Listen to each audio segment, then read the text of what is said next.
Hello everyone, आज हम करेंगे क्लास 8th की जो आपकी सोशल साइंस की बुक है उसका चैप्टर नंबर 2। तो ऑलरेडी हमने कुछ पढ़ लिया था यहाँ पे। नेक्स्ट आता है आपका Krishna Deva Raya. In the 16th century the Vijayanagara empire reached its peak under its celebrated ruler Krishna Deva Raya. So 16th century में क्या था, जो विजयनगर एम्पायर था वो क्या है अपने पीक पर, यानी कि सबसे जो ऊंचा होता है या जितनी ऊपर वो जा सकता था वहाँ पर वो पहुँच गया था। किसके? जो कृष्णदेव राय थे उनके रूलिंग के टाइम पे, जब वो रूल कर रहे थे, जब वो राजा थे। Who expanded and secured the empire dominance over the Deccan. So Deccan के जितनी भी जगह थी वहाँ पर उन्होंने ओवरऑल मोस्टली पूरे पार्ट में उन्होंने रूल कर लिया था, सिक्योर कर लिया था उस जगह को। Under his rule the empire achieved both military power and cultural renaissance. तो मतलब कल्चरल पावर भी उनके पास आई थी, मिलिट्री पावर भी उनके पास उस टाइम पे बहुत ज़्यादा हो गई थी।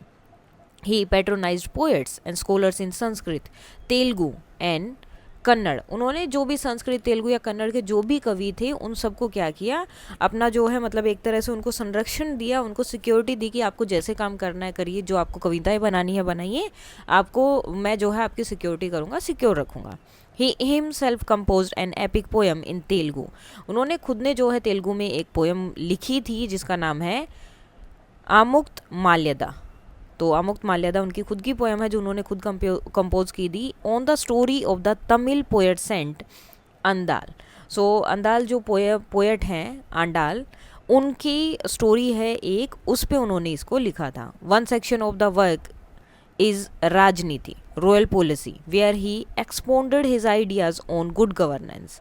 और उनका जो एक जगह थी या एक रचना जो थी उनकी राजनीति के बारे में भी थी, पॉलिटिक्स के बारे में भी थी, जैसे नाम ही राजनीति था कि किस तरह से अच्छी गवर्नेंस की जा सकती है, किस तरह से जो है चीज़ों को आप सही तरीके से काम कर सकते। तो एक बुक में उन्होंने ये भी दिखाया था। Krishna Deva Raya provides grants to many temples. तो बहुत जो है दान वगैरह करते थे टेम्पल्स को, including Tirupati in Andhra Pradesh and Vitthala temple in his own capital Vijayanagar. जैसे जिसके अंदर कौन कौन से टेम्पल है, जैसे आंध्र प्रदेश में जो तिरुपति टेम्पल है उसमें भी उन्होंने बहुत जो है दान किया है, और साथ में ही उनकी खुद की जगह पर कैपिटल में विजयनगर में जो विठल टेम्पल था उसमें भी, which displayed many grand temples palaces and other building. और उनकी जो है इसकी वजह से मतलब टेम्पल वगैरह को बहुत ज़्यादा पैसे वगैरह वो देते थे, दान वगैरह करते रहते थे। तो उनकी जो कैपिटल थी उसमें जो है आपको बहुत सारे बहुत अच्छे अच्छे मंदिर, महल और बाकी इमारतें दिखाई देती हैं।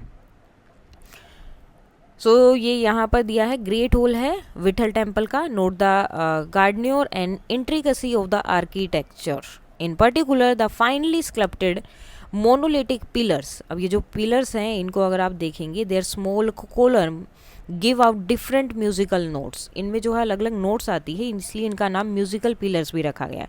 तो कितना जो है वहाँ पे अलग या कितना एडवांस जो है उनका आर्किटेक्चर रहा होगा। Now don't miss out, foreign travellers visited Vijayanagar for trade. अब जो ट्रैवलर्स थे वो आते थे तो वो विजयनगर भी आते थे अपना व्यापार करने के लिए, ट्रेड करने के लिए। Portuguese travellers in particular were very well treated as they came to sell horses and the king do not want them to go and sell those precious horses to enemy kingdom. खास करके कौन से जो पुर्तगालीज वहाँ पर आते थे उनको बहुत अच्छे से ट्रीट किया जाता था। क्यों? क्योंकि वो जो है वहाँ पर घोड़े बेचने आते थे और राजा नहीं चाहता था, जो वो राजा थे किंग कृष्णा देव राय, कि ये जो इतने अच्छे घोड़े हैं ये वो, क्योंकि अगर वो नहीं खरीदेंगे तो किसी और को बेचेंगे, क्योंकि उन्हें तो ट्रेड करना है, बेचना है। तो नहीं चाहते थे कि जो दुश्मन जो हैं उनके एनिमी जो किंगडम्स हैं उनको जाकर ये घोड़े बेचे। तो हमेशा जो पुर्तगालीज आते थे घोड़ों के साथ उनको बहुत अच्छे से जो है ट्रीट किया जाता था। वन ऑफ देम, उनमें से एक है Domingo Paes, left a long and detail record of his stay in Vijayanagar capital. तो उन्होंने एक बहुत बड़ा और अच्छा सा वर्णन या फिर जो है रिकॉर्ड रखा है कि विजयनगर कैपिटल के बारे में, जिस जब वो रहे थे उसके बारे में। एन एक्सट्रैक्ट, अब इसमें से एक लिया गया यहाँ पे, this city seem to be me as large as Rome. ये सिटी जो है रोम जितनी बड़ी यहाँ पर दिखाई देती है, and very beautiful to the site, और आंखों के लिए मतलब देखने में बहुत सुंदर है। There are many groves of trees within it, और बहुत ज़्यादा ग्रूव्स हैं यहाँ पर, पेड़ हैं, मतलब जंगल वगैरह या वन आप बता सकते हो। In the garden of the houses and many conduits of water which flow into the midst of it. और घरों में जो है बहुत सारे गार्डन बने हुए हैं, उसमें बहुत सारे पौधे लगे हैं और बहुत सारी पानी की नहरें हैं, मतलब जिस तरह से वाटरफॉल वगैरह होते हैं, नहरें हैं जिसमें पानी बहता हुआ नगर के बीच में से, मतलब बिल्कुल बीच में से जो है पानी जाता है। And in place there are lakes, और कुछ जो झीलें भी हैं। The people in this city are countless in number, और जो यहाँ पर लोग हैं वो बहुत ज़्यादा हैं। This is the best provided city in the world, और दुनिया की ये सबसे जो है मतलब सारी चीज़ें जिसमें आपको देखने को मिलती है, समृद्ध जिसे बोल सकते हैं, वो सिटी है दुनिया की। The street and markets are full of laden oxes, और जो स्ट्रीट हैं, मार्केट्स हैं, उसमें जो है बहुत सारे ऑक्शंस यहाँ पर हैं, यानी कि बैल आपको दिखेंगे। You could find in great abundance everything that you want. अब आपको जो भी चीज़ यहाँ पे चाहिए वही आपको मिल सकती है, और यानी कि बहुत कुछ, बहुत कम, आपको जितनी मात्रा में चाहिए उतने में ही आपको मिल सकती है, यानी कि जितने ज़्यादा आपको चाहिए उतना ज़्यादा आपको मिल जाएगा। So in figure 2.14 what element do you observe, तो इसमें कौन से एलिमेंट आपको दिखाई दे रहे हैं। What do they tell you about life then, तो उस टाइम की लाइफ कैसी थी, क्या पता चल रहा है, जैसे कि इसमें वेपन्स, एनिमल्स, एक्टिविटीज़ क्या दिखाई दे रही हैं आपको। So in above picture from the Vitthala temple depicted several significant elements, weapon, swords, spears, and shield suggest a society that prioritized warfare. युद्ध होते थे उस टाइम पे। Animal, horses are prominently featured, indicating their vital role in transport and combat. Activities, battle scene illustrate है कि cultural deeply engaged था किसमें, conflicts में. These elements reflect a vibrant, conflict-driven culture where warfare and the use of animal were integral to daily life. After winning many wars against the neighbors, Krishnadev Rai died of illness in 1529. तो बहुत ज़्यादा war लड़ने के बाद में वो क्या हो गए, अपने नेबर्स कंट्री जो स्टेट्स वगैरह थे उनसे उनने बीमारी की वजह से वो 1529 में मर गए थे। In 1565 the Deccan sultanates formed a coalition and defeated the Vijayanagar forces led by the Ramaraya. तो वो उसके बाद वो मर गए। तो 1565 में क्या हुआ, जो डेक्कन के जो बाकी सुल्तान थे या जो सल्तनत थी, उन्होंने क्या किया, एक जो है अपने आप को क्या किया, ग्रुप बनाया, गठबंधन के, एक तरह से एक साथ आए और कृष्णदेव राय सन इन लॉ, और जो कृष्णदेव राय के सन इन लॉ थे जो कि रामार्य थे, उनको हरा दिया था at the battle of Talikota. So Talikota का जो बैटल था उसमें उन्होंने उनको हरा दिया था। The city was sacked over several month, और उस सिटी को जो है फिर कई महीनों तक लूटा गया, उसमें जो भी चीज़ें सब ले ली गई। House, shops, buildings, palaces and most of its temple were destroyed. तो सब कुछ तोड़ दिया, जो मिल सकता था वो लूट लिया, और जो चीज़ें बची उन्हें तोड़ दिया। As much of its civilian population massacred, और जो इनकी पॉपुलेशन थी उन सबको मार दिया गया। तो कितना ज़्यादा जो है वहाँ पर मारकाट हुई होगी। इट वॉज लेफ्ट इन रूइन, ये एक तरह से पूरी बिल्कुल बर्बाद हो गई थी। After this the empire got fragmented into smaller regions ruled by Nayakas. इसके बाद ये एम्पायर छोटे छोटे पार्ट्स में टूट गया, और ये रूल किया गया किन्होंने, जो नायक होते हैं उन्होंने। Who were farmer military governor, जो पहले क्या थे, मिलिट्री के गवर्नर होते थे, उन्होंने छोटे छोटे पार्ट्स बनाए और उस पर अपना राज्य करने लगे। The empire came to an end in the mid 17th century, और 17th सेंचुरी के जो मिड में बीच में लगभग ये एम्पायर पूरी तरह से ख़त्म हो गया था। Then the Mughal, while the Delhi sultanate weakened, अब दिल्ली सल्तनत जब कम हो गई या वीक हो गई बहुत ज़्यादा, Babur a Turkic Mongol ruler and military strategist who have been thrown out of Samarkand, modern day Uzbekistan जो है उसमें से, turned his sight to India. तो दिल्ली जब बहुत ज़्यादा कमज़ोर हो गई तो बाबर जो क्या है, एक तुर्क मंगोल शासक थे, और मिलिट्री के स्ट्रेटजीज़ वगैरह जो बनाते हैं वो हैं, उनको क्या किया था, समरकंद में से उन्हें जब बाहर निकाल दिया गया था, जो आज का उज्बेकिस्तान है, तो जब उन्हें वहाँ से बाहर निकाला गया तो उन्हें इंडिया की तरफ अपनी नज़र की, यानी कि उसके बाद वो वहाँ पर आए, उनका ध्यान इंडिया की तरफ आया। अ डिसेंडेंट ऑफ तैमूर, जो कि तैमूर के वंशज थे। बाबर डिफीटेड इब्राहिम लोदी, तो बाबर ने किसको हराया, इब्राहिम लोदी को हराया एट पानीपत इन 1526 में पानीपत का फर्स्ट वॉर हुआ था, उसमें बाबर ने इब्राहिम लोदी को हरा दिया था। Which will later be called the first battle of Panipat, बाद में जिसे बोला गया first battle of Panipat. It relied heavily on gunpowder, field artillery and matchlock guns. तो इसमें मोस्टली जो है, इसमें जो मैचलोक बंदूक होती हैं या बारूद होते हैं, तोप वगैरह होती हैं, इनका बहुत ज़्यादा यूज़ हुआ था. Which had recently been introduced in warfare in India. तो उस टाइम पे ये चीज़ें जस्ट उसी टाइम पे जो है यूज़ में आई थी इंडिया में. उससे पहले बंदूक वगैरह यूज़ नहीं होती थी, तो जस्ट उसी टाइम पे यूज़ हुई थी. तो सबसे ज़्यादा इस युद्ध में उनका यूज़ हुआ था. That defeat put a final end to the Delhi Sultanate and laid a foundation of the Mughal Empire. और जब इब्राहिम लोदी हार गए तो दिल्ली सल्तनत पे उस टाइम पे इब्राहिम लोदी का जो है क्या था, शासन था. तो जब वो हार गए तो उनका शासन बिल्कुल पूरी तरह से ख़त्म हो गया, इनकी दिल्ली सल्तनत पूरी तरह से ख़त्म हो गई.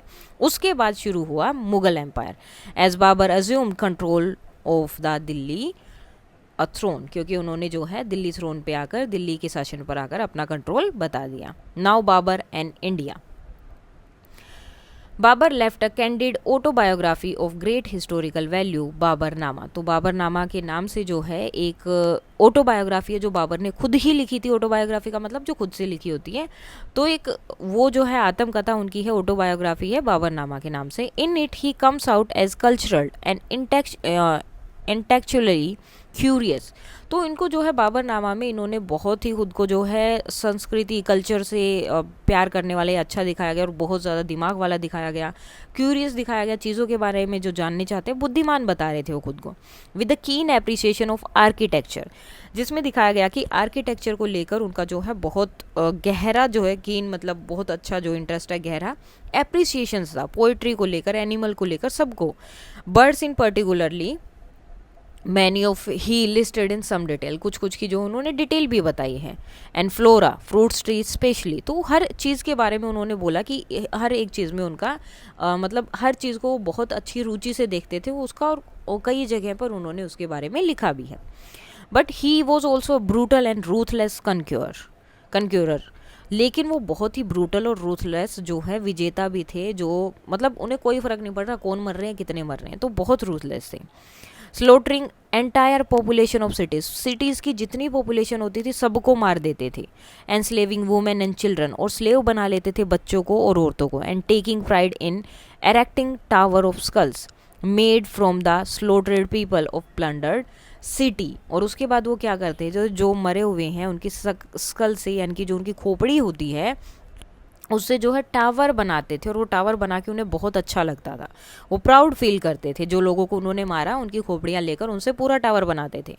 Babar was nostalgic about central Asia and found India to be a country of few charms. तो जब वो यहाँ पर आए सेंट्रल एशिया को जब उन्होंने याद किया और उन्होंने जब भारत को देखा तो उन्हें वो इतना जो है मतलब थोड़ी बहुत उन्हें लगा कि हाँ अच्छा ठीक है देश है, तो उन्हें ज़्यादा अच्छा नहीं लगा था, लेकिन वो ठीक था. At the same time he acknowledged Hindustan is a large country, लेकिन साथ में ही उन्हें ये लगा कि ये बहुत बड़ी कंट्री है and has masses of gold and silver, और यहाँ पर बहुत ज़्यादा सोना और चांदी है. थ्रू द रेनी सीजन, और जब रेनी सीजन था, the air is remarkably fine, बहुत अच्छी होती थी बारिश के मौसम में यहाँ की हवा. Note to suppressed for healthiness and charm, और जो मतलब जितना भी उनका हेल्दीनेस और चार्म थी वो ऐसे ही बनी रहती थी, मतलब बहुत ही साफ़ हवा उस टाइम पे उनको मिलती थी. There are countless artisan and workman for every sort in Hindustan. तो हर एक काम के लिए जो है आर्टिशियन और वर्क्समैन वहाँ पर मिल जाते थे. Perhaps for the last reason specially India's wealth he decided to stay and build his empire in India rather than return to central Asia. अब उसे पसंद तो सेंट्रल एशिया था, लेकिन जो लास्ट रीज़न उसे पता चला कि इंडिया में कितना पैसा है, वेल्थ कितनी है, उसने डिसाइड किया कि वो यहीं रुकेगा और अपना एम्पायर बनाएगा, और वहाँ पे सेंट्रल एशिया में वापस नहीं गया. Now, what strike you in Babar's impression of India? Discuss in groups. So, Babar's impression of India shows that he felt out of the place in a new land. तो उसे जो है felt out feel होता था, ये लगता था कि मेरी जगह नहीं है. He missed the cooler climate and culture of Central Asia. Central Asia का जो कूल क्लाइमेट था, कल्चर था, वो उसे मिस करता था, बट वो struck by India's rich resources including masses of gold and silver. वो उसे मिस तो करता था, लेकिन इंडिया का जो रिच रिसोर्स उसे दिख रहा था, बहुत ज़्यादा सोना और चांदी उसे जो दिख रहा था, उसकी वजह से वो वहीं पर रुक गया। Busy markets and skilled craft people. Although he criticized some things, वो बहुत सारी चीज़ों को क्रिटिसाइज करते थे, like the unfamiliar food and lifestyle, he also notice the land's beauty and wealth. His view reflect both his homesickness and his eyes for India's strength। तो दोनों चीज़ें थी, वो अपने घर भी जाना चाहता था, लेकिन इंडिया की जो स्ट्रेंथ थी, जो चीज़ें थी, उसे भी नहीं छोड़ना चाहता था। आफ्टर बाबर डेथ इन 1530, या 1530 में क्या हो गया, बाबर की डेथ हुई। His son Humayun struggle to hold the empire together. तो उसके जो बेटा था हुमायूं, उन्हें बहुत जो है स्ट्रगल करनी पड़ी अपने एम्पायर को एक साथ रखने में। Taking advantage of this, Sher Shah Suri, a powerful Afghan leader, establish the Sur empire over large part of north India and introduced many lasting reforms. अब क्या हुआ, जब वो तो इतने पावरफुल नहीं था हुमायूं, तो शेर शाह सूरी जो हैं एक आए थे, अफगान लीडर थे और बहुत ही पावरफुल थे। उन्होंने क्या किया, मोस्ट ऑफ द पार्ट जो था नॉर्थ इंडिया का, उस पर अपना रूल कर लिया और बहुत जो है अच्छे अच्छे वो चेंजेस भी वहाँ पर लेकर आए, रिफॉर्म्स लेकर आए। The empire was short lived, इनका एम्पायर थोड़े टाइम तक ही रहा।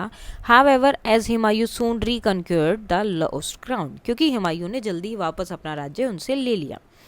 बिफोर दिस हैपन, अब ये जब हुआ तो हेमू अ skilled military commander, a chief minister, यानी कि वजीर जिसे बोलते थे, under one of the last Suri rulers, जो कि सूरी रूलर के जो भी लास्ट के सूरी रूलर थे उनके मिलिट्री कमांडर थे।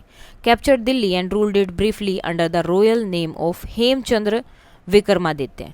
तो इन्होंने भी कुछ टाइम तक रूल किया वहाँ पर दिल्ली पर, किसके नाम से, हेमचंद्र विक्रमादित्य के नाम से।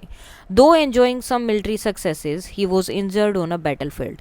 अब कुछ उन्हें युद्ध के टाइम पे सक्सेस मिली, अच्छा रहा, लेकिन बैटलफील्ड में वो एक बार क्या हो गए, घायल हो गए, इंजर्ड हो गए। द सेकंड बैटल जो हुई थी पानीपत में, व्हेन कन्फर्टेड बाय बाबर्स ग्रैंडसन, क्योंकि उस टाइम पे बाबर का ग्रैंडसन के साथ इनकी जो सेकंड पानीपत का बैटल है, वो बाबर के जो ग्रैंडसन है अकबर, उनके और हेमू के बीच में हुई। उन्होंने क्या किया, अकबर ने captured Hemu, was brought to Akbar, Hemu को जो है कैप्चर किया गया, पकड़ लिया गया और अकबर के पास लाए। हु हैड बीन बीहेडेड, उनको जो है गला काट दिया गया। Akbar soon reclaimed Delhi for the Mughals, और अकबर ने फिर से दिल्ली को अपने अंडर ले लिया। ठीक है, फिर से मुगल के पास आ गई अकबर। अब अकबर के बारे में यहाँ पर बताएंगे। Declared emperor at the age of 13 upon his father Humayun's accidental death. So जब वो सिर्फ 13 ईयर्स के थे तो उनके फादर की डेथ हो गई थी, तो उन्हें उसी टाइम पर राजा घोषित कर दिया गया। Akbar set out to bring the entire subcontinent under Mughal control. His reign was a blend of brutality and tolerance shaped by ambition and strategies. अब जो है अकबर क्या थे, उनको पूरा जो है जितना भी रीजन था उस पूरे सब कंटिनेंट पे उनको अपने मुगल के नियंत्रण में लाना था, और उनमें जो है बहुत ज़्यादा ब्रूटलिटी थी, यानी कि उन्हें कोई भी किसी के लिए कोई दया वगैरह कुछ नहीं था, कोई टॉलरेंस नहीं था, और बहुत ज़्यादा वो एम्बिशन थे कि उन्हें अपना जो रूल है वो उसको जितना हो सके बढ़ाना था। इन अर्ली कॉन्क्वेस्ट, तो जो स्टार्टिंग में जो भी उनकी जीत हुई या जो भी उन्होंने जीता, following many of his predecessor, example he showed no mercy at the fort Chittor और चित्तौड़गढ़, जैसे कि जो भी उनका स्टार्टिंग में हुए जो भी पहले के जो शासक थे उनके लिए उन्होंने कोई भी दया भावना वहाँ पर नहीं दिखाई थी। एग्जाम्पल के लिए चित्तौड़गढ़ में जो राजस्थान में है, which he besieged for more than 5 months in the face of determined resistance from the Rajput soldiers, जिन्होंने जो है लगभग 5 महीने तक, फॉर मोर देन 5 मंथ्स, 5 महीने से ज़्यादा ही उस जो जगह थी, जो किला था जिसमें वो लोग रहते थे, वहाँ पर उसके बाहर वो खड़े रहे, घेराबंदी करते रहे ताकि वो लोग बाहर न आ पाए। This inflicted heavy loss on the Mughal army. अब वो जो है वहाँ बाहर खड़े रहे, वो नहीं आए, ना ही वो बाहर निकल रहे हैं, तो मुगल आर्मी के बहुत ज़्यादा उसमें लॉसेस हो गए, क्योंकि वो युद्ध तो कर नहीं पा रहे, युद्ध कर पाते तो वो जीत जाते, अब वो युद्ध भी नहीं कर पा रहे हैं, सिर्फ उन्हें वेट करना पड़ रहा है। But the fort finally breached, लेकिन एंड में क्या हुआ, फोर्ट जो है घेराबंदी जो भी थी वो टूट गया, मतलब उसके अंदर वो जा पाए, died fighting in large numbers, और बहुत ज़्यादा लोग मारे गए, वाइल 100 ऑफ वुमेन कमिटेड जोहर, जिसमें से बहुत सारी औरतों ने वहाँ पर जोहर किया। अब जोहर क्या होता था, जब भी ये तुर्की या मुगल आते थे किसी भी टेरिटरी को जीत लेते थे, they often took the women as slaves and abuse them. वो औरतों को क्या करते थे, अपनी गुलाम बना लेते थे और अब्यूज़ करते थे, ठीक है, वो मारना पीटना वो सब चलता था वहाँ पे। So there are historical example of Rajput women jumping into mass fire to avoid being captured and enslaved. So जो राजपूत वुमेन थी वो क्या करती थी, वो सोचती थी कि इन लोगों के हाथ में जाकर इन लोगों के अंडर जाकर गुलाम बनने से अच्छा है कि अपनी जान दे दो। तो जब भी इस तरह का युद्ध होता तो एक जगह वो जो है ऑलरेडी तैयार करते थे जिसमें आग जल रही होती थी, और जैसे ही उनको लगता कि उनके जो राजा हैं वो नहीं जीत पाएंगे, हार जाएंगे या हार गए हैं, तो वो उस आग में सब औरतें एक साथ कूद जाती थी, वो उन्हें ज़्यादा ईजी लगता था। This Jauhar was considered a heroic act of final resistance and a mean of preserving one's honour. तो इसको जो एक हीरोइक एक्ट उस टाइम पे माना जाता था, और अपनी ओनर को, अपने सम्मान को बचाने का एक बहुत ही मतलब आप बोल सकते हैं अच्छा एक्ट बोल सकते हैं, उस टाइम पे माना जाता था। Thus when Akbar finally broke into the Chittorgarh fort, तो अकबर जब अंदर आया फाइनली तोड़ के चित्तौड़गढ़ को, 100 of Rajput women led by their queens and noble women committed jauhar. तो बहुत सारी औरतों ने क्या किया, जो उनकी क्वीन थी, रानी के साथ ही और बाकी जो औरतें थी उन सब ने जोहर कमिट कर लिया था, यानी कि उस आग में वो सब कूद गई थी। Akbar ordered the massacre of over 30,000 civilians and surviving women and children were enslaved। तो अकबर ने जो है क्या किया था, 30,000 जो सिविलियन थे जिसमें भी औरतें और बच्चे भी थे, उनको जो स्लेव बनाए थे उन सबको मारने का ऑर्डर दे दिया था। Akbar was 25 at that time and he said a message of victory with read. अब उसने अपना मैसेज भी भेजा विक्ट्री के साथ। He have succeeded in occupying the number of forts and town belonging to the infidels and have established Islam there।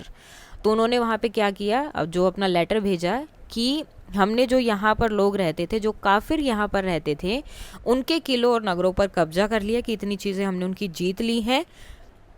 इन्फिडल्स means Kafeel, यहाँ पर बोला कि उनके जो भी काफिर जो हैं, उनके फोर्ट और टाउन जो भी उनके थे वो सब हमने ऑक्यूपाई कर लिए, जीत लिए हैं, और यहाँ पर इस्लाम को क्या कर दिया है, स्थापित कर दिया, यानी कि अब इस्लाम को यहाँ पे माना जाएगा। With the help of our blood thirsty sword we have erase the sign of infidelity from their minds and have destroyed temple in those places and also all over Hindustan. और किसके साथ, अपनी जो खून की प्यासी जो हमारी तलवार है उसके साथ हमने जो काफिर है उनका नामो निशान बिल्कुल मिटा दिया है, हमने उनको बिल्कुल यहाँ से हटा दिया है, उनके माइंड से भी ये जो चीज़ होती है भगवान वगैरह सब हटा दिया, उनके टेम्पल हमने डिस्ट्रॉय कर दिए हैं, और यहाँ से ही नहीं पूरे देश से, ऑल ओवर द हिंदुस्तान, पूरे हिंदुस्तान में से हमने जो है काफिर और टेम्पल ख़त्म कर दिया है, और क्या स्थापित कर दिया है, इस्लाम। Akbar followed his predecessor in this thought of his. अब वो जो है अपने जो प्रेडेसेसर थे या जो भी हैं, वह मतलब उनके जो पहले पूर्वज थे, उनका यही मानना था कि अ monarch should be ever intent on conquest, otherwise his enemy rise in arms against him. तो वो अपने पूर्वजों की तरह सोचता था। वो क्या सोचते थे कि एक जो राजा होता है या जो हेड होता है, किंग होता है, मोनार्क जो होता है, उसे हमेशा जीतना ही चाहिए, कॉन्क्वेस्ट करना है, अदरवाइज उसके जो एनिमी है वो उठ खड़े होंगे, उसके दुश्मन उसके खिलाफ खड़े हो जाएंगे। एज हिज एम्पायर ग्रू, जैसे जैसे उनका एम्पायर बढ़ने लगा, he increasingly use political strategies to stabilise. तो वो जो है उसके बाद पहले तो उसने युद्ध करके किया, सबको मार दिया, जो नहीं मान रहे मार दिया, सब ऐसे चला, टेम्पल डिस्ट्रॉय कर दिए, हर जगह वो इस्लाम को स्थापित किए जा रहा था। देन उसके बाद में जब उसने बहुत ज़्यादा अपने राज्य को, एम्पायर को ग्रो कर लिया, बढ़ा लिया, तो वो पॉलिटिकल स्ट्रेटजीज यूज़ करने लगा अपने एम्पायर को स्टेबलाइज करने के लिए, ताकि कोई युद्ध ही ना करे, बोले ही ना। He entered into marriage alliance with princesses of neighbouring kingdom, welcomed Rajput and regional leaders into his court. अब वो क्या करने लगा, उसने जो आसपास के जो राजा थे, जो आसपास के जो राज्य थे, उनकी जो राजकुमारियाँ होती थी उनसे वो शादी करने लगा, मैरिज अलायंस करने लगा, कि मैं आपकी बेटी से शादी कर लूँगा ना, आप कभी मेरे पे युद्ध करेंगे ना मैं आपके साथ कभी युद्ध करूँगा, अटैक नहीं करेंगे कभी भी हम। एक दूसरे के ऊपर। तो इस तरह के वो अलायंस करने लगा, मतलब एक तरह से समझौता वहाँ पर चल रहा था। उसके बाद जो राजपूत होते थे या जो भी आसपास के लीडर्स होते थे उनको वो कोर्ट में इनवाइट करने लगा। अब लोग अबोलिश द जजिया, जो जजिया कर लगता था, जो सिर्फ इस्लाम के हैं उनको छोड़कर बाकी सब पे लगता था, ठीक है, वो उन्होंने ख़त्म कर दिया। And promoted the doctrine of sulh kul literally, और सुलह कुल के नाम से उन्होंने जो है एक नीति थी उसको भी उन्होंने बढ़ा दिया था वहाँ पर। पीस विद ऑल की सबके साथ पीस से रहना है, और टोलरेंस फॉर ऑल फेथ्स की सब जो है जिसको जो धर्म मानना है वो ही माने, ठीक है। थ्रो इंटरफेथ डायलॉग्स अपॉइंटमेंट, ठीक है, उनके जो डायलॉग्स होते थे अपॉइंटमेंट की इंटरफेथ वाले उनके according he of Hindus official in high position and other bold reforms. So अब उन्होंने क्या किया, जो हिंदू थे उनको जो है ऑफिशियल्स को हाई पोजीशन देने लगे, और भी बहुत सारे ऐसे रिफॉर्म्स उन्होंने वहाँ पर किए। तो वो उनको जो है अपने राज्य के विस्तार के लिए Akbar expanded and stabilised his empire, stabilise कर लिया उन्होंने, क्योंकि अब हिंदुओं के साथ भी वो ऑफिशियल्स बनाने लगे, उन्हें हाई पोजीशन पे उन्हें रखने लगे। जजिया कर जो है उन्होंने वहाँ पर हटा दिया था, ठीक है। And believe in all faith वाला सिस्टम भी उनका आ गया था वहाँ उस टाइम तक। Even gaining the support of many Rajput ruler, तो उनका एम्पायर जो है स्टेबलाइज्ड हो गया था, एक्सपेंड हो गया था, और बहुत ज़्यादा राजपूत रूलर से उन्हें क्या मिल रहा था, सपोर्ट भी मिल रहा था। His court historians and biographer Abul Fazl recorded him as stating, अब उनके जो हिस्टोरियन है उनके कोर्ट में जो रहते थे, कोर्ट मीन्स उनका दरबार जो था उसमें जो रहते थे, और बायोग्राफर भी थे जिन्होंने इनकी बायोग्राफी लिखी थी अकबर की, आईने अकबरी करके, अबुल फजल, उन्होंने उनको एक जो है उनका स्टेट भी है, बोला है, क्या स्टेटमेंट है, formerly I persecuted men into conformity with my faith and deemed it Islam. तो यहाँ पर क्या किया, पहले मैं जो है जितने भी जो भी इंसान होते थे वो पुरुषों को उन्हें अपने अनुसार जो है, ठीक है, जो मेरी फेथ है उसके अकॉर्डिंग उन्हें ढालता था और उन्हें इस्लाम में कन्वर्ट करता था। और इसे ही मैं क्या करता था, इस्लाम समझता था कि सबको मेरे अकॉर्डिंग, अगर मैं इस्लाम मानता हूँ तो सबको इस्लाम मानना, उसी धर्म को मानना है, और मैं समझता था कि ये ही इस्लाम का धर्म है और इसे ही इस्लाम समझा जाता है। As I Guru in knowledge, लेकिन जैसे जैसे मेरी नॉलेज बढ़ी है, जैसे जैसे मेरा ज्ञान बढ़ा, I was overwhelmed with shame, तो मैं जो है शर्म की अनुभूति करने लगा, या मुझे जो शर्म आने लगी कि मैंने इस्लाम को क्या सोचा। Not being a Muslim myself it was unmeet, बल्कि जो है मुस्लिम न होते हुए भी किसी और को अपने धर्म में बदलने के लिए मजबूर करना, ये बहुत ही गलत चीज़ है, इनअप्रोप्रिएट है, to force other to become such, ठीक है। चाहे मैं मुस्लिम हूँ या ना हूँ, लेकिन फिर भी मैं अगर दूसरों को उस चीज़ के लिए, अपने धर्म के लिए, उन्हें मनाने के लिए उन्हें फोर्स कर रहा हूँ उसमें कन्वर्ट होने के लिए, तो ये बहुत गलत है।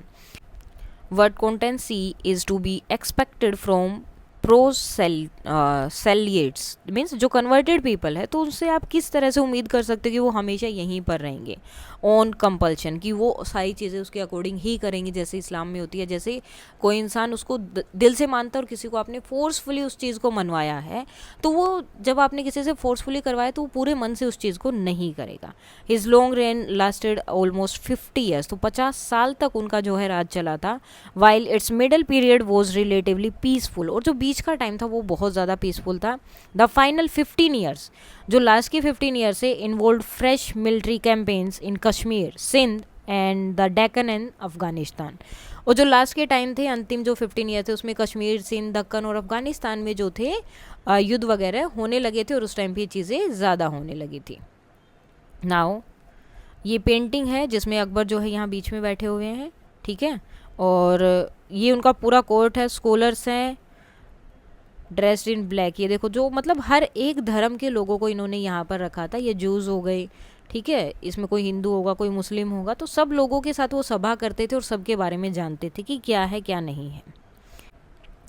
Why do you think Akbar employed different strategies to expand his empire, तो अकबर ने अलग अलग जो स्ट्रेटेजीज क्यों ली ताकि उसका एम्पायर एक्सपेंड हो।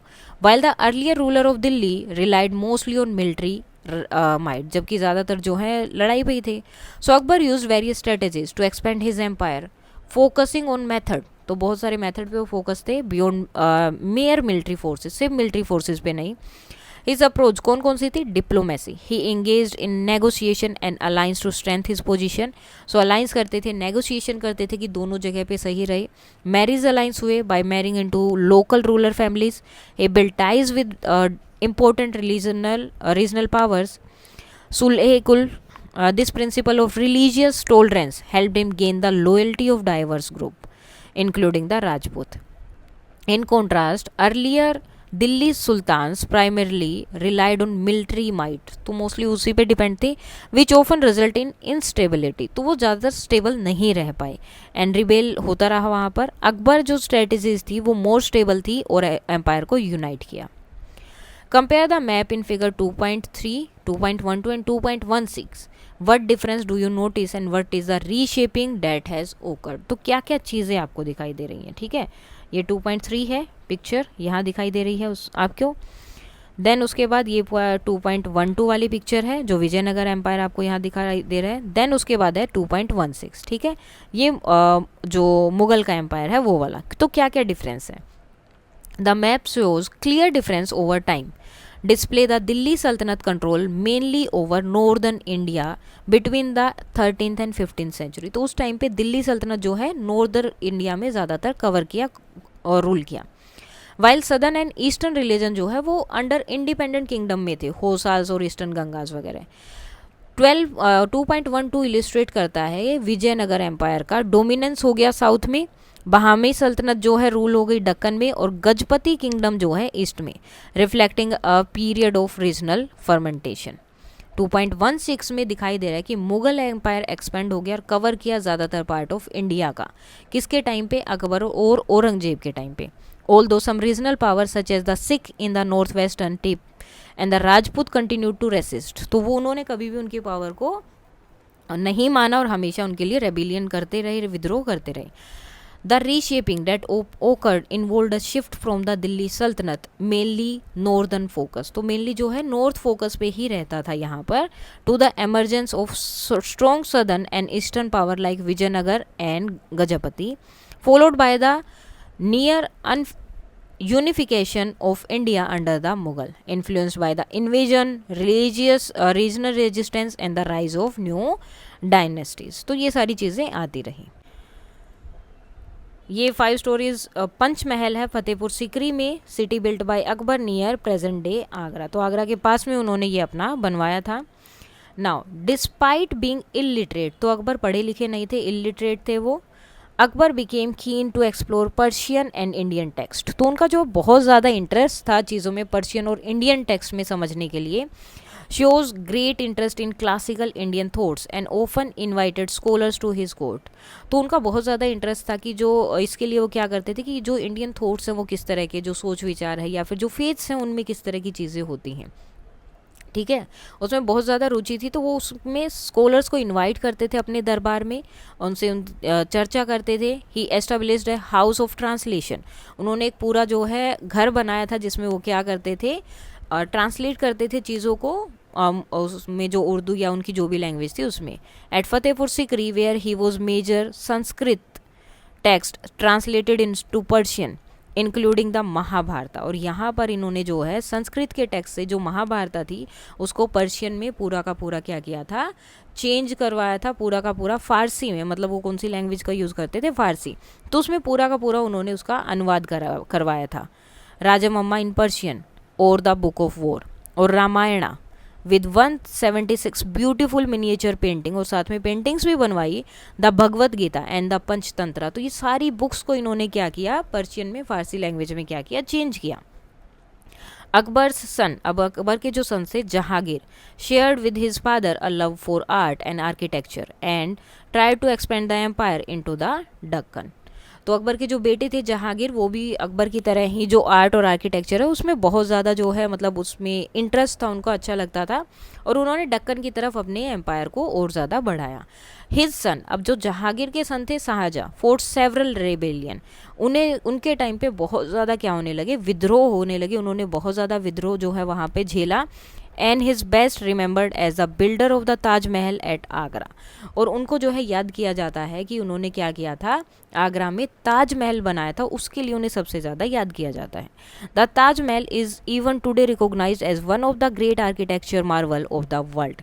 बल्कि ताजमहल को आज भी दुनिया का बेस्ट आर्किटेक्चर माना जाता है कि इतना अच्छा आर्किटेक्ट उस टाइम पे किया गया था। This period form the peak of an immense flowering of art and architecture. और जो शाहजहाँ का पीरियड था वो जो है आर्ट और आर्किटेक्चर के लिए बहुत अच्छा, सबसे अच्छा जो है टाइम माना गया था। Which including the building of Humayun's tomb in Delhi, इसी टाइम पे जो हुमायूं की जो कब्र बनी थी दिल्ली में वो बनी है। रेड फोर्ट है जो दिल्ली का और आगरा का दोनों। Other classical arts and music of India also flourish during this period. और बाकी भी जो आर्ट्स एंड म्यूजिक है जो इंडिया में इस टाइम पे बहुत आगे बढ़ने लगा, अच्छी अच्छी चीज़ें उसमें आने लगी। As also remarkable work of calligraphy and miniature painting. और कैलीग्राफी और जो मिनिएचर यानी कि छोटी छोटी जो पेंटिंग्स हैं वो भी इस टाइम पे बहुत ऊपर आने लगी। तो ये सारी चीज़ें जो हैं उस टाइम पे बहुत ज़्यादा यूज़ में होने लगी थी या चलने लगी थी। Then Aurangzeb, we mention earlier the and the frequent violent succession during the Sultanate period. So Sultanate period के टाइम पे जो है बहुत ज़्यादा वॉयलेंट उनके सक्सेशन, यानी कि जैसे अकबर थे, हुमायूं अकबर, और उनके बाद में कौन थे, जहांगीर और शाहजहाँ जो आए थे, ठीक है। उसके बाद क्या हो गया था, उनके जो सक्सेशन थे उनके बाद में जो लोग आए थे वो बहुत ज़्यादा जो है वॉयलेंट थे। बहुत ज़्यादा लोगों की साथ लड़ाई वगैरह या मारना, ये सब चीज़ें जो हैं उसमें उनकी ज़्यादा थी। This was repeated during the succession of Shah Jahan. ये शाहजहाँ के टाइम के बाद में बहुत ज़्यादा होने लगा था। हु फेल इल इन 1657, वो क्या हो गए थे 1657 में बीमार हो गए थे वहाँ पर वो।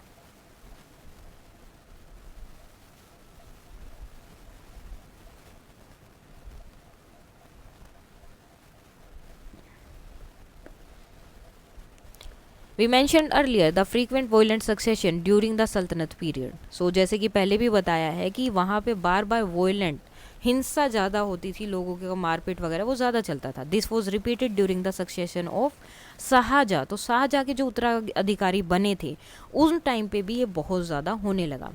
हु फेल इल इन 1657 में वो क्या हो गए, बीमार पड़ गए। He wish the throne to go to Dara Shikoh. तो वो चाहते थे कि दारा सिको के पास सिंहासन जाए, कौन, शाहजहाँ, जब वो बीमार पड़े तो। हिज एल्डेस्ट सन, जो उनके बड़े बेटे थे, but Daraz younger brother Aurangzeb, लेकिन दारा के जो छोटे भाई थे दारा सिको के, जिनका नाम क्या था, Aurangzeb, defeated him in a series of battle and eventually executed him. तो उन्होंने जो बहुत सारी लड़ाइयाँ लड़ी और लास्ट में उन्हें क्या किया, फांसी दे दी, मार दिया। Presenting his severed head to his father. और उसके बाद जो उनका गला था वो काटकर अपने पिता को उन्होंने गिफ्ट में दिया, प्रेजेंट किया उनको। Aurangzeb also removed his 2 other brothers. उनके जो दूसरे 2 और भाई थे उनको भी उन्होंने जो है रास्ते से हटा दिया था। ही हैड वन अरेस्टेड, एक को अरेस्ट किया, दूसरे को फांसी दे दी। एंड ड्रोव द सेकंड, मतलब अरेस्ट किया और फांसी दी। And drove the second one into exile, और दूसरे को तो उन्होंने क्या किया, बाहर ही निकाल दिया, मतलब उस जगह पे तुम्हें रहना ही नहीं है। To prevent further challenges to his rule. अब उन्हें लगा कि आगे मुझे कोई आगे चैलेंज नहीं करे, तो उसको उनको रोकने के लिए Aurangzeb imprisoned his father Shah Jahan in the Agra Fort. उन्होंने आगरा फोर्ट में अपने पिता को ही जेल में डाल दिया।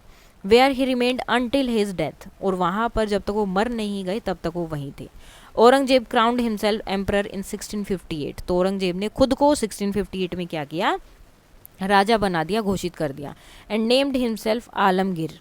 उन्होंने अपना नाम क्या रखा, आलमगीर, और कॉन्क्वेयर ऑफ द वर्ल्ड, यानी कि दुनिया को जीतने वाला। He ruled for almost 49 years. उन्होंने लगभग 49 ईयर्स तक वहाँ पे शासन किया, जो है युद्ध किया। Now we saw about the Delhi sultans. Average reign lasted about 9 years. तो मोस्टली 9 ईयर तक ही जो राज किया। This figure become 27 year in the case of Mughal emperor up to Aurangzeb, and 16 year if we consider all Mughal rulers up to the end of the empire in the 19th century. So what do you make of these number of years, कि किस तरह से इनका जो है जो time था rule करने का वो बढ़ता रहा। सो तो एवरेज जो रीजन रहा उनका दिल्ली सल्तनत का 9 ईयर्स था, इंडिकेटिंग सिग्निफिकेंटली पॉलिटिकल इंस्टेबिलिटी, उनके पास स्टेबिलिटी नहीं थी। एंड फ्रीक्वेंट वोलेंट होता रहा सक्सेशन का, जो भी नीचे आता वो विद्रोह कर देता, खुद राजा बनना उसे। इन कॉन्ट्रास्ट जबकि मुगल में क्या हुआ, ruled of average of 27 years up to Aurangzeb तक, लगभग 27 ईयर तक हर एक राजा ने जो है वहाँ पे रूल किया, सजेस्टिंग बेटर एडमिनिस्ट्रेशन था, स्ट्रॉन्ग अलायंस थे उनके। हाव एवर व्हेन कंसीडरिंग ओल मुगल रूलर द एवरेज कितना हो जाता है उनका, 16 ईयर्स हो जाता है। So this decline reflect the weakening and instability of the empire, और ओवर टाइम कि धीरे धीरे जो है उनका एम्पायर भी वीक होने लगा था। Aurangzeb skilled in military matters में उनकी जो है बहुत अच्छे थे वो। कंडक्टेड मैनी कैंपेन्स, बहुत सारी लड़ाइयाँ लड़ी, कॉन्क्यूर किया बहुत सारे पार्ट को जो साउथ में थे खासकर। Under his reign the Mughal empire reached its greatest expansion, तो जितना बढ़ सकता था मतलब उतना ज़्यादा उनके टाइम पे वो बढ़ गया, क्योंकि वो हमेशा मिलिट्री में रहते थे, उनका एक ही काम था जीतना, लड़ाई करना, जीतना। Through constantly faced with significant rebellion, अब वो लड़ाई करते थे तो बीच बीच में विद्रोह भी होते थे, लोग उनके खिलाफ भी युद्ध करते थे। Some of which we will turn into the next section, अब कुछ जो है हम नेक्स्ट सेक्शन में पढ़ेंगे। Aurangzeb has to spend the last 25 years of his life fighting war after war in the Deccan, तो दक्कन में जो है वो लास्ट जो उनकी लाइफ के 25 ईयर्स थे वो सिर्फ युद्ध ही करते रहे, वॉर के वो बाद, वो लड़ाई के बाद लड़ाइयाँ उनकी दक्कन में यही चलता रहा। Maintaining large army for those campaigns depleted the empire treasury and put a great strain on the administration, अब इतनी बड़ी आर्मी का जो आर्मी थी, सेना थे, उसको हमेशा चलाते रहना, युद्ध करना, तो उसको मेंटेन करने से क्या हुआ, जो उनके पास पैसे थे, जो उनका राजकोष था वो बिल्कुल खाली हो गया था, और अब जो है एडमिनिस्ट्रेशन था उस पर बहुत ज़्यादा जो है प्रॉब्लम आ रही थी, क्योंकि इतने पैसे नहीं थे, तो लोगों पे रोल उनका जो है प्रशासन पे उसका ज़्यादा जोर पड़ना पड़ा, तो लोगों से वो ज़्यादा पैसे लेने लगे। Indeed, this is often considered one of the key factor in the rapid decline of Mughal Empire after Aurangzeb death in 7। सो अब पैसे नहीं थे, और मेनली क्या है, यही एक मेन रीज़न था मुगल एम्पायर का जो है गिरने का, कि पावर में आने के बाद धीरे धीरे वो बिल्कुल नीचे जाता गया, गिरता गया औरंगजेब की डेथ के बाद, क्योंकि खजाना बिल्कुल ख़त्म हो चुका था और रेबिलियन बहुत ज़्यादा बढ़ते रह रहे थे, विद्रोह, तो वो हर जगह इतना युद्ध नहीं कर पा रहे थे। Aurangzeb who belong to Islam Sunni sect, तो वो जो है सुन्नी समुदाय से जो है बिलोंग करते थे इस्लाम के, वॉज डीपली रिलीजियस, वो बहुत ज़्यादा रिलीजियस थे। ही लेड एन ऑस्ट्रेट लाइफ, तो उन्होंने हमेशा जो है एक सादा जीवन जिया था, संयमी सादा जीवन। एंड अनलाइक अकबर ऑब्जर्व और religious ritual and occasions, Akbar की तरह नहीं थे, अकबर के बिल्कुल ही विपरीत थे। अकबर क्या करते थे, जितने भी धार्मिक जो भी चीज़ें होती थी, अनुष्ठान होते थे या जो भी ओकेजन थे, उनको फॉलो करते थे, देखते थे। लेकिन औरंगजेब उसके बिल्कुल अपोजिट थे। He gradually banned practices he regarded as un Islamic, तो जो भी उन्हें ऐसी लगती थी चीज़ें कि जो अन इस्लामिक है, जो इस्लाम की नहीं है, उन सबको उन्होंने बंद कर दिया। Such as music and dance in his court, उनके कोर्ट में डांस और म्यूज़िक नहीं होता था। And reimpose the jizya tax on non Muslim as well as a pilgrim tax on Hindus travelling to their sacred places, both of which has been abolished by Akbar. तो अकबर ने जो जजिया tax हटाया था, जो कि नॉन मुस्लिम पे था, उसने क्या किया, वापस से लगा दिया कि नॉन मुस्लिम जजिया टैक्स देंगे। साथ में ये जो पिलग्रिम टैक्स था, यानी कि जब पिलग्रिम्स होते हैं, जो पिलग्रिमेज जो टैक्स, सॉरी, जो सेक्रेड प्लेसेस पे, जो पवित्र जगह हैं, तो लोग वहाँ पे जाते हैं, जैसे 4 धाम यात्रा बोल देते हैं, हिंदू वगैरह वहाँ जाते थे, तो औरंगजेब ने उनके ऊपर ये टैक्स भी अलग से लगाया, ठीक है, कि अगर आपको वहाँ जाना है तो आपको ये टैक्स देना पड़ेगा, और औरंगजेब ने अकबर ने ये दोनों हटा दिए थे। तो ये औरंगजेब की कोर्ट में एक फ़ोटो है अपने होक के साथ, one of his son standing in front of him, और उसका एक बेटा उनके सामने खड़ा है। Some scholars argues that Aurangzeb motives were primarily political, that is to establish and strengthen his empire dominance। अब कुछ विद्वान जो है इसमें ये करते हैं कि औरंगजेब का मेन काम क्या था, कि वो अपने को सबसे बड़ा पॉलिटिकली अपने को एस्टेब्लिश करना चाहते थे और पावरफुल शो करना चाहते थे, जिसकी वजह से स्ट्रेंथन हिज एम्पायर डोमिनेंस, ताकि वो अपने एम्पायर का डोमिनेंस सबको दिखा सके, स्थापित कर सके।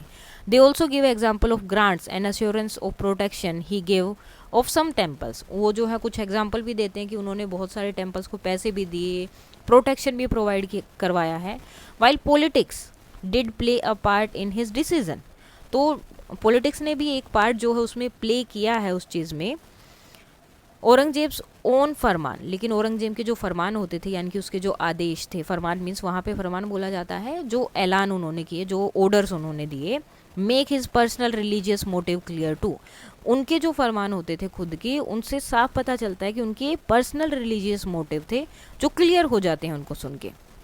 इन 1669 for instance he order governance of all province. तो उन्होंने जो है जितने भी गवर्नर्स थे उन सबको क्या किया, एक ऑर्डर दिया, क्या, to demolish schools and temples of the infidels, यानी कि जो नॉन मुस्लिम है उनके स्कूल्स एंड टेम्पल्स को डिमोलिश कर दो, ख़त्म कर दो, and put down their teachings and religious practices. और जो भी उनकी रिलीजियस प्रैक्टिसेस हैं, जो भी चीज़ें हैं, उन सारी चीज़ों को बिल्कुल बंद करनी है। टेम्पल एट बनारस जो कि आज वाराणसी में है, Mathura, Somnath, among many others, बहुत सारे उस टाइम पर तोड़े गए थे, डिस्ट्रॉय किए गए थे। As well as Jain temple and Sikh gurdwara, सबको जो उन्होंने तोड़ दिया था। This aspect of Aurangzeb was also visible in his persecution of Muslim of other sects. अब ये क्या हुआ, ये सिर्फ उन्होंने उसके साथ ही नहीं बल्कि उन्होंने जो दृष्टिकोण, जो मुसलमान थे दूसरे जैसे ये कौन थे, सुन्नी थे ना ये, तो इनके जो दूसरे वाले थे, ठीक है, दूसरे मुस्लिम जो होते हैं, उनके लिए भी उन्होंने सेम ही किया। उनको ये लगता था कि सिर्फ मैं जो मुस्लिम हूँ उसी को सब लोग फॉलो करेंगे, उसी इस्लाम को, उसी धर्म को सब मानेंगे। दूसरा अगर मुस्लिम है तो उनके साथ भी उन्होंने सेम बिहेव किया, इंक्लूडिंग सूफी एंड जोरोस्टिनियन, सबके साथ उनका सेम था। The religious of Parsis in India, तो ये एक रिलीजन है किसका, जो पारसीज रहते थे इंडिया में उनका, ठीक है, ओरिजिनली फ्रॉम पर्शिया से जो थे। तो इन सब के साथ उन्होंने सेम बिहेव यहाँ पर किया। In his last letter of 2 of his sons, Aurangzeb wrote, Aurangzeb ने लिखा अपने लास्ट लेटर में, आई केम अलोन, मैं अकेला एंड गोइंग अवे अलोन, और अकेला जा रहा हूँ। I know not who am I and what I have been doing, I have not done well for the country, मैंने कंट्री के लिए सही नहीं किया, ना ही लोगों के लिए, and for the future there is no hope, I was helpless and I am departing helpless, मैं पूरी लाइफ हेल्पलेस रहा और अभी भी हेल्पलेस ही जा रहा हूँ। What do these words tell us about Aurangzeb, तो क्या पता चलता है। So Aurangzeb's letter reveal regret, तो उनका पश्चाताप, रिग्रेट शो हो रहा है, as he imprisoned his father, उन्होंने अपने फादर को बंदी बनाया, अपने भाइयों को मार दिया थ्रोन के लिए, बहुत सारे लोगों को मार दिया ताकि वो अच्छे से रूल कर सके। During his last year, all wrongdoing done by him, including mass destruction of school, temples, cities and loots, must have reflected to him. तो लास्ट ईयर्स में वो सारी चीज़ों से याद आ रही हूँ कि क्या क्या मैंने गलत किया, कैसे लोगों को मारा, टेम्पल तोड़ दिए, स्कूल्स तोड़ दिए, किस तरह से चीज़ों को लूटा है। That's why he mentioned, तभी उसने मेंशन किया, that he had not done well for the country and the people. Beside his regret, letter also reflect his loneliness, कि किस तरह से वो उस टाइम पे अकेला था, अपने लास्ट के दिनों में, अपनी लाइफ के लास्ट के टाइम पे वो बिल्कुल अकेला था और नेगेटिव था, बिल्कुल कोई उसके पास नहीं था। Society at that time due to his atrocious rule and policies, तो मतलब और उसकी सोसाइटी जो थी उस टाइम पे बिल्कुल भी सही नहीं थी, कोई पॉलिसीज़ वगैरह सही नहीं थी, तो कोई उसके पास नहीं जाना चाहता था, यहाँ तक कि उसके बेटे वगैरह उसके लास्ट टाइम पे उसके पास कोई भी नहीं था। Now think about it, some of the invaders and rulers mentioned about committing terrible deeds and atrocities, तो बहुत सारे इन्वेडर्स और रूलर ने इसके बारे में बताया कि किस तरह से उन्होंने इस तरह की टेरिबल चीज़ें की हैं, काम किए। Many more have been mentioned, और भी बहुत ज़्यादा मैंशन है, as the note of histories dark chapters on page 20 make clear we must keep in mind that this is about people in the past, not people of the today. So जैसे कि 20 page number पे already clear किया है कि ये mindset किस time था, तो पहले के लोगों के, आज के लोगों के बारे में बात नहीं कर रहे, उस टाइम जो लोग थे उसकी बात हो रही है यहाँ पे। We need to know the fact of the past, हमें पास्ट के फैक्ट पता होना चाहिए। And the victim of this atrocities deserve our respect and remembrance, but it is important to keep in mind that we today bear no responsibility for action of individual hundreds of years ago. तो लेकिन हमें आज भी ये दिमाग में या mind में रखना चाहिए कि किसी ने 100 साल पहले कोई चीज़ की है तो आज कोई भी इंसान उसकी रिस्पॉन्सिबिलिटी नहीं लेगा, वो उसका माइंडसेट था, उसने किस तरह से बिहेव किया या क्या चीज़ें की। तो आज आप या हम या कोई भी किसी भी इंसान को ये नहीं बोल सकता कि तुमने ये किया था या तुम्हारे उन लोगों ने ये किया था। तो ये चीज़ें आज के टाइम के लिए अलग हैं। आज हम इन सब चीज़ों से सिर्फ चीज़ें सीख रहे हैं कि जो चीज़ें पहले हुई हैं वो हमें अब नहीं करनी है। उसके बाद आता है रेजिस्टेंस ऑफ द मुगल्स, तो ये हम करेंगे कल। आज हम करेंगे यहीं तक, कोई डाउट है तो आप बता सकते हैं। And that's all for today and please like share and subscribe. Thank you.